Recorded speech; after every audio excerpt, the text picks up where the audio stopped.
महुआ होंगी संसद से निलंबित। महुआ ने किया भारतीय लोकतंत्र को अपमानित। महुआ पर लेगी संसद एक्शन। महुआ से क्या टीएमसी ने किया किनारा।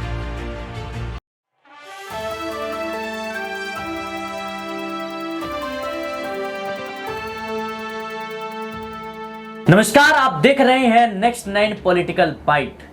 अडानी ग्रुप ये वो नाम है जिसको लेकर जिसने भी संसद में सवाल उठाया उसकी मुश्किलें लगातार बढ़ती नजर आई। आपको बता दें, इसी बीच अब महुआ मोइत्रा टीएमसी की सांसद मुश्किलों में नजर आ रही है। इसी बीच इसी मुद्दे पर हम विस्तार से चर्चा करने के लिए हमारे सहयोगी राकेश जी हैं। राकेश जी, आपका बहुत बहुत स्वागत। बहुत धन्यवाद आपका। जी देखिए, जिस तरीके से अभी संसद में ये मसला चला और महुआ मोइत्रा पर जांच कमेटी बैठाई गई, एथिक्स कमेटी बैठाई गई, इसको जो है आप किस नज़र से देखते हैं? कि हमने देखा कि राहुल गांधी ने भी ये अडानी मुद्दा उठाया और उनकी भी सांसदी जो है खतरे में आ गई। संजय सिंह भी अभी फंसते नजर आए। लेकिन महुआ मोइत्रा पर जिस तरीके से इल्जाम लगे हैं कि वो पैसे लेकर किसी खास कंपनी से पैसे लेकर और वो अडानी से अडानी के मुद्दे पर सरकार से सवाल करती है, और इस मुद्दे को आप किस तरीके से देखते हैं? जरा विस्तार से समझाएं। देखिए सिराज, मैं अपने दर्शकों को बता देना चाहता हूं कि महुआ मोइत्रा जो टीएमसी की सांसद हैं, उन पर 15 अक्टूबर को भाजपा सांसद गोंडा से जो है निशिकांत दुबे ने आरोप लगाया कि महुआ मोइत्रा पैसे लेकर सवाल पूछती हैं। उन्होंने इस बाबत पत्र लिखा लोकसभा अध्यक्ष को। 19 अक्टूबर को, मैं पूरी टाइमलाइन दर्शकों को बता दूं कि कारोबारी हीरानंदानी सवाल के रिश्वत देना हलफनामे में स्वीकार किया। हीरानंदानी ने 19 अक्टूबर को हलफनामा देकर यह स्वीकार किया कि उन्होंने सवालों के बदले रिश्वत दी। फिर 21 अक्टूबर निशिकांत ने महुआ पर कुछ अन्य आरोप लगाते हुए लोकपाल से शिकायत की। 27 अक्टूबर को एथिक्स कमेटी ने महुआ को समन भेजकर 31 अक्टूबर तक पेश होने के लिए कहा। 28 अक्टूबर को महुआ ने निवेदन करके कहा कि मुझे 2 नवंबर तक का टाइम दीजिए। 31 अक्टूबर महुआ ने लोकसभा समिति को जो है पत्र लिखकर आरोप लगाने वालों की जांच की भी मांग की जी। और 2 नवंबर को आचार समिति की हंगामेदार बैठक में सुनवाई के बीच महुआ ने अपना पक्ष रखा।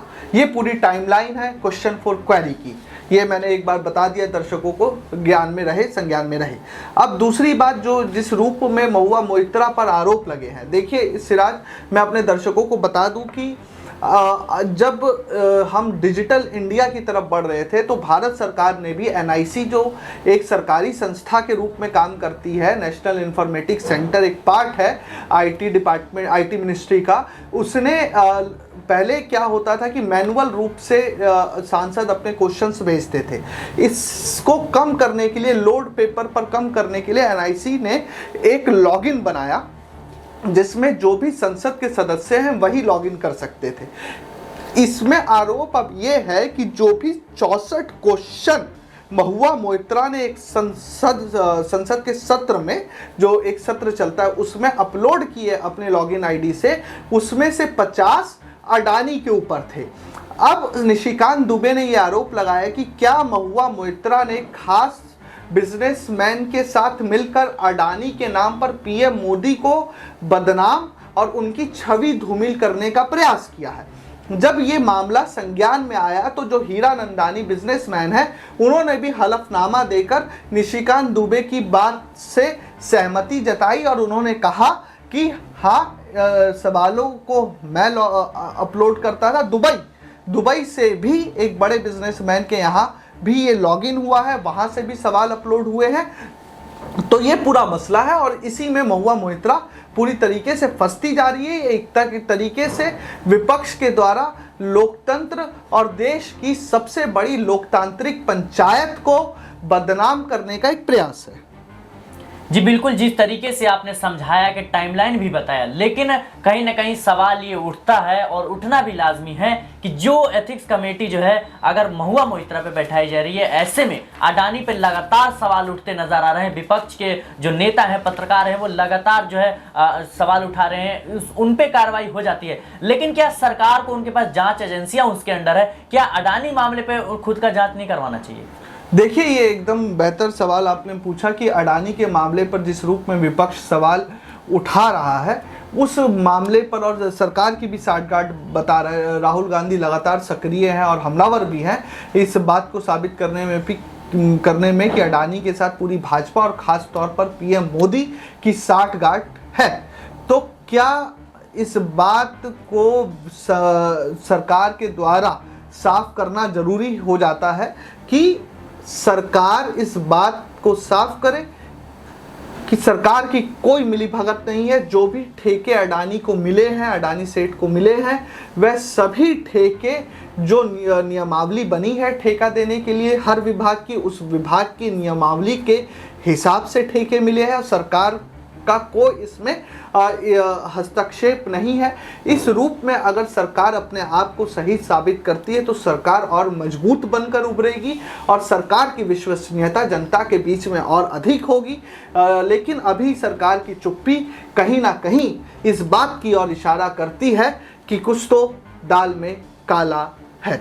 जी बिल्कुल, आपने वाकई बहुत अच्छा जवाब दिया कि अगर विपक्ष लगातार सवाल उठ रहा है, कुछ पत्रकार लगातार अगर अडानी के मुद्दे पर प्रधानमंत्री नरेंद्र मोदी की छवि को धूमिल कर रहे हैं, ऐसे में प्रधानमंत्री की एक जवाबदेही बनती है कि वो आए और जनता के बीच स्पष्ट करें कि उनके जो मुद्दे हैं वो कितने उसमें सच्चाई है और कितना गलत है। फिलहाल मैं अपना अगला सवाल लूंगा। जिस तरीके से सांसद ने निशिकांत दुबे ने आरोप लगाया, आपको लगता है कितना मुद्दा जो है वो गंभीर बताया जाए? देखिए, जो निशिकांत दुबे ने आरोप लगाए, मुद्दा तो गंभीर है। कारण ये है कि लोकसभा के जो जितने भी सदस्य हैं, सांसद हैं, उनके पास विशेषाधिकार है और विशेषाधिकार इसीलिए दिया गया है कि वह जनहित में, राष्ट्रहित में, देश हित में बेहतर सवाल पूछ सके, लोकहित में बेहतर सवाल पूछ सके और जनता की भलाई कर सके। विशेषाधिकार एक सांसद को इसलिए भी दिए जाते हैं कि कई बार संसद के अंदर सांसद अपनी बातें खुलकर रख सके, बेहतर रूप से जनता और सरकार को समझा सके। इसलिए भी सांसद के तौर पर सदस्यों को एक विशेषाधिकार दिया जाता है कि वह संसद में संसदीय भाषा की मर्यादा को ध्यान में रखते हुए बात कर सके, सरकार से सवाल पूछ सके, सरकार की जवाबदेही तय कर सके या सरकार भी सही जवाब दे विपक्षी नेताओं के सवालों का। तो ये एक विशेषाधिकार है और यही होना भी चाहिए। लेकिन जिस रूप में अभी महुआ मोइत्रा के ऊपर पैसे लेकर सवाल पूछने की जो एक तरीके से परंपरा शुरू की गई है, वह परंपरा कहीं ना कहीं विपक्षी नेताओं के लिए ही घातक साबित होगी और एक तरीके से ये सेंधमारी है, ये मिस हैंडलिंग है और संसद के सदस्यों के विशेषाधिकार से। तो क्या अब सवाल ये भी उत्पन्न होता है कि क्या जितने भी विपक्ष के नेता हैं सबको अब शक की निगाह से भी देखा जाएगा कि कहीं ना कहीं जब अडानी का मामला उछलेगा संसद में, कहीं ना कहीं जब अर्थ जगत का मामला उछलेगा संसद में, तो यही आरोप सरकार आसानी से लगा सकती है कि महुआ मोइत्रा, देखिए अभी हम दर्शकों को साफ कर दें कि अभी ये इस बात को साबित नहीं किया जा सका है कि महुआ मोइत्रा ने पैसा दिया है, अभी जांच चल रही है।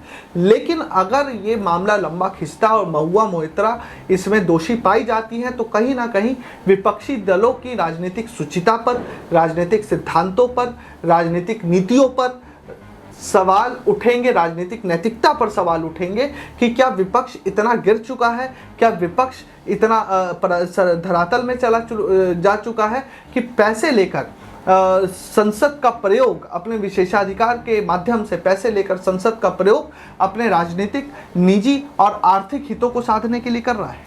जी बिल्कुल, जिस तरीके से आपने बताया कि सवाल तो है उठना लाजमी है, लेकिन इसी बीच में आपसे अगला जो सवाल है वो पूछना चाहूँगा कि इतिहास में क्या कभी ऐसा रहा है कि किसी सांसद के खिलाफ संसदीय वेबसाइट की हेडलाइन का राइट जो है किसी और को देने का मामला ऐसे सामने आया हो? देखिए, मैं दर्शकों को बता दूं कि इतिहास में तो आज तक अभी ये मसला दर्ज नहीं हुआ। जैसे मैंने पहले ही अपने पूर्व के बयानों में कहा कि ये जो लॉगिन का मसला है वो अभी आया है, उसके बाद से ये पहला मामला आया है। देखिए, लॉगिन की भी एक प्रक्रिया है कि जब आप क्वेश्चन अपलोड करते हैं तो क्वेश्चंस के साथ आपके मौजूदा संसद सदस्य के साइन होने चाहिए, फिर उस साइन को वेरीफाई करते हैं, वेरीफाई करने के बाद उस क्वेश्चन को प्रोसेस किया जाता है। तो जब से ये पूरा नई नीति को डिजिटलाइजेशन किया गया है सवाल पूछने की प्रक्रिया को, उसके बाद से ये पहला मामला है। और पहले ही मामले में विपक्ष जो लोकतंत्र की दुहाई देता है, सड़क सड़क, गली गली, संसद संसद, विपक्ष की ही एक नेता जो हमेशा से अपने तीखे तेवरों और तीखे बयान जो वह प्रधानमंत्री मोदी के लिए प्रयोग करती है उनके लिए जानी जाती है, अपने एक अलग अंदाज, अपने एक अलग पहनावे और बोलचाल के लिए भी युवाओं में प्रमुखता से वह नेता होते हुए भी विख्यात है। लेकिन ये पहला मसला है कि इस तरह का मामला आया है और हम चाहेंगे कि इसको सीमित किया जाए और लोकसभा सचिवालय की तरफ से इस पे कार्रवाई की जाए, जो भी उचित कार्रवाई हो। नहीं तो अगर इसी तरह के मामले आते रहे तो संसद की गरिमा प्रतिष्ठा दोनों ही दांव पर लग जाएगी। खैर, गरिमा की बात आपने की, लेकिन अगला सवाल मेरा ये रहेगा आपसे कि महुआ मोहित्रा ने जिस तरीके से उन्होंने आरोप लगाया कि उनका वस्त्र हरण किया गया, ये किस तरह का आरोप है और इसको किस तरीके से आप देखते हैं? देखिए, महुआ मोहित्रा जब एथिक्स समिति के सामने पेश हुई तो वो 3 बैग लेकर गई थी। उन्होंने पत्रकारों से भी ज़्यादा बात करने से मना किया। एथिक्स कमेटी के अध्यक्ष हैं विनोद सोनकर। विनोद सोनकर ने उनसे पूछा, कई सवाल किए, लेकिन महुआ मोहित्रा जब बाहर आई तो उन्होंने पत्रकार वार्ता और एक इंटरव्यू में कहा कि विनोद सोनकर ने उनसे निजी सवाल किए, जो जुड़े हुए सवाल थे, जो इस पूरे केस से जुड़े हुए सवाल होने चाहिए थे, वो जुड़े हुए सवाल नहीं पूछे गए, जिसकी वजह से उन्हें ऐसा महसूस हुआ कि उनका वस्त्रहरण किया गया। वहाँ पे 15 सदस्य थे, विपक्षी नेता वहाँ से चले गए। जैसे ही महुआ मोहित्रा आई और सवाल जवाब का दौर शुरू हुआ तो विपक्षी नेताओं ने उस पूरी बैठक का बायकॉट किया। लेकिन उसके बाद भी जो बीजेपी के कौशाम्बी से सांसद है, जो एथिक्स कमेटी के अध्यक्ष है, विनोद सोनकर ने कार्रवाई को जारी रखा। बहुत तीखी बहसें हुई। महुआ मोहित्रा ने कहा कि ये अमर्यादित है और अगौरवान्वित करने वाली सवाल है, जो एक महिला के सम्मान को और चरित्र को ठेस पहुंचाते हैं। तो इस तरीके की गर्मा गर्मी रही और ये बात महुआ मोहित्रा ने बाहर आके प्रेस से भी कहा। तो इसी संदर्भ में महुआ मोहित्रा ने कहा कि एक तरीके से वस्त्रहरण था, लेकिन इसके साथ ही उन्होंने, मैंने जैसे पहले ही बताया, मैं दर्शकों को दोबारा बता देता हूं कि जो एथिक्स कमेटी में महिला सांसद है, जैसे कि आपकी अपराजिता सारंगी, सुनीता दुंगल, तो इनकी तारीफ भी की महुआ मोहित्रा ने। दोनों ही जो महिला सांसद है वो भाजपा से आती हैं।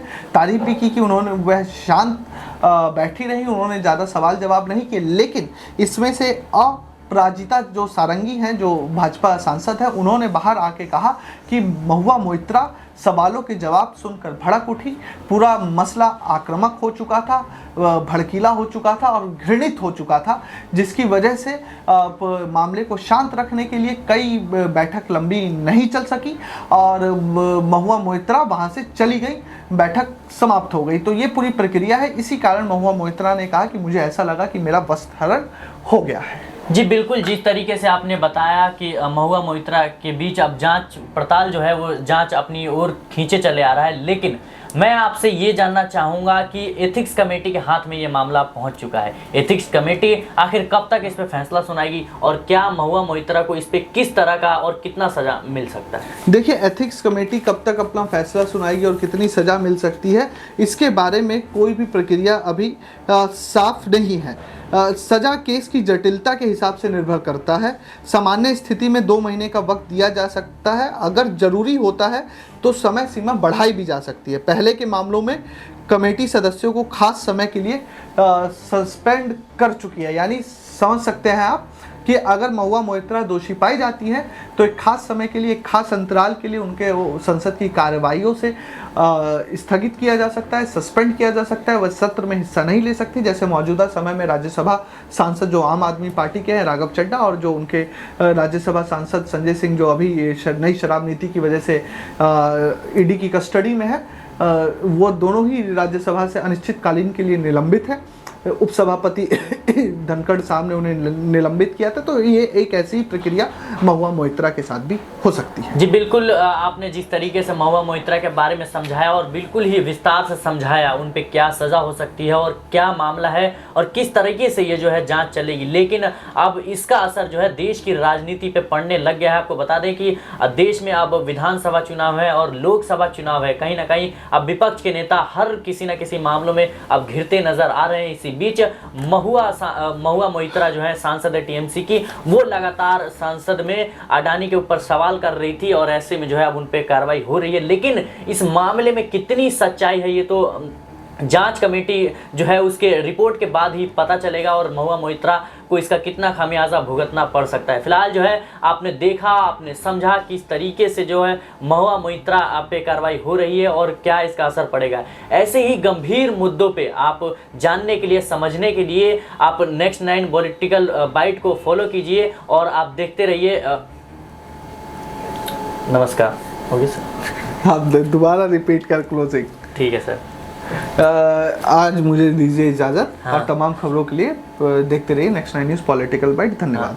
फिलहाल जो है इस खबर में, इस रिपोर्ट में इतना ही। ऐसे ही गंभीर मुद्दों पे चर्चा करने के लिए, जानने के लिए आप देखते रहिए नेक्स्ट 9 पॉलिटिकल बाइट। नमस्कार।